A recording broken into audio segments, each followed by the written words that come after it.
Hello, my friend. This is Clyde. He is my everything. Have you ever had someone in your life who means the world to you? For some people, it's their spouse, their mother, their soccer coach, their president, their big brother. My wife, she's my absolute favorite in the whole world, and it has been like that since before we got married many, many years ago. But she knows what I'm about to say. In fact, she feels the same way too. Jesus, he is my everything. Can I tell you about me and Jesus? Earlier today, a friend of mine sent me a verse, something he does every day. Today's verse hit the spot. Can a mother forget the baby at her breast and have no compassion on the child she has born? Though she may forget, I will not forget you. See, I have engraved you on the palms of my hands. Your walls are very before me. Isaiah 49:15 and 16. I have read that statement scores of times before, but this morning, it stirred up something deep inside of me. It was God talking, the God of the universe, the God who created this facility we call Earth, who never sleeps nor slumbers, whose air we breathe every minute. He says, I have you, not your name, not your family name. I have you, meaning me, engraved on the palms of my hands.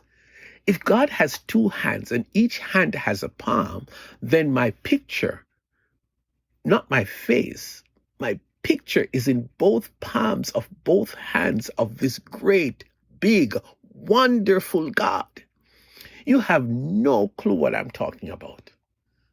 I hung there for a while, and all I could hear is, this is how much I love you. Think of a tattoo, a sentimental tattoo, a tattoo that a wife wears on her arm, representing her husband or a father of his two children. I met one dad like that, who had a tattoo of an eagle on his chest for the second of two sons, and a warrior on his back for the first. God goes one giant step further. He has me, all of me, engraved in the palm of his right hand and the palm of his left hand. That is super wild. This morning was a precious, intimate moment between me and God, linked by the tears that flowed from my heart towards him, the one who loves me so much. Maybe a week ago, I heard God instructing me to read Joshua 1 verses 1 to 9. I can almost recite that passage from memory. That's how much I'm familiar with it. But I can tell you, the Bible is a little volume of 66 books, and if you read it often, you might repeat some sections. But this Joshua passage is one that I have read at different times in my life and embraced it as written especially for me. Well, this time I read it, hoping to find fresh insight from a very familiar passage, and I was not disappointed. 3 times in this inauguration address given by God when Joshua was succeeding Moses, be strong and courageous. 3 times in verses 6, 7, and 9. What is so significant that God would stress this line, be strong and courageous, be strong and very courageous, be strong and courageous? Joshua was going into the most exciting time of his life as he assumed leadership of a nation of people who have been walking, or rather marching, for 40 years on their way to a promised land, a journey filled with lots of ups and scores of downs. But this time, the end of God's message to Joshua caught my attention. Have I not commanded you? Be strong and courageous. Do not be afraid. Do not be discouraged, for the Lord your God will be with you wherever you go. Joshua 1 and verse 9. When our son started school at age 3, on the first day of school, the very polite teacher said to me, Mr. Bailey, it's okay. You may leave him now. Your son will be fine. I looked around. I was the last parent in the room, and I had to be chased out because I wouldn't leave my son. I promised myself that I would not leave him, that I would be there for him all the time. It was a long and difficult day for me until he came home alive and in one piece. Since then, there have been numerous times when I'm not physically there despite my promise to myself. But not so with God. God told Joshua to be strong and courageous. You cannot be afraid of the 31 kings you will come up against and kill.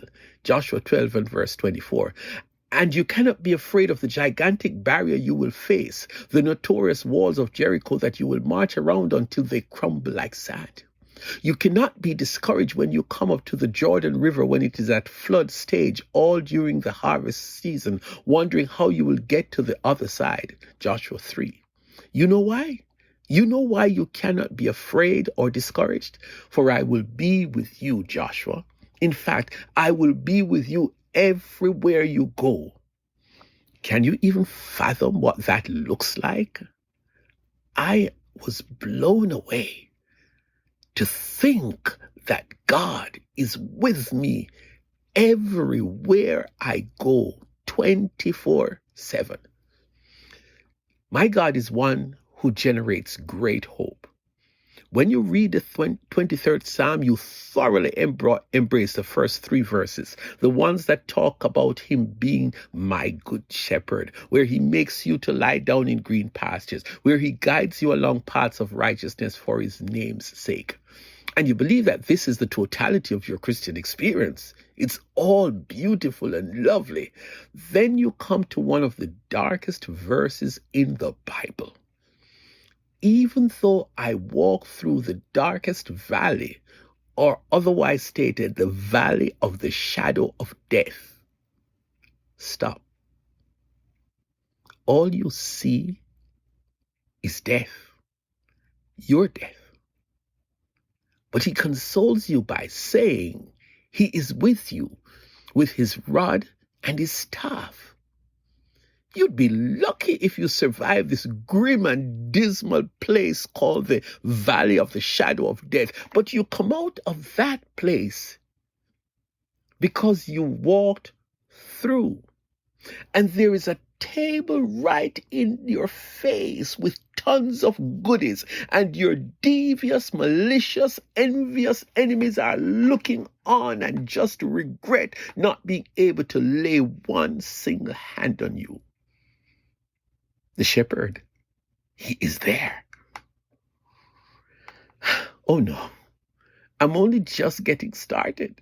I haven't told you about the all-sufficient grace that God provides. I have not got to the part where I am safe under the shadow of the Almighty. And what about the one where he promises me that one day I will go to heaven to live with him forever? I have run out of time. I have so much more to say. When I tell you that Jesus is my everything, my friend, it ain't fiction. It is not a figment of my imagination. Jesus loves me with an everlasting experiential love. I have no reservation or compunction in declaring that Jesus is my everything. Galatians 2 and verse 20.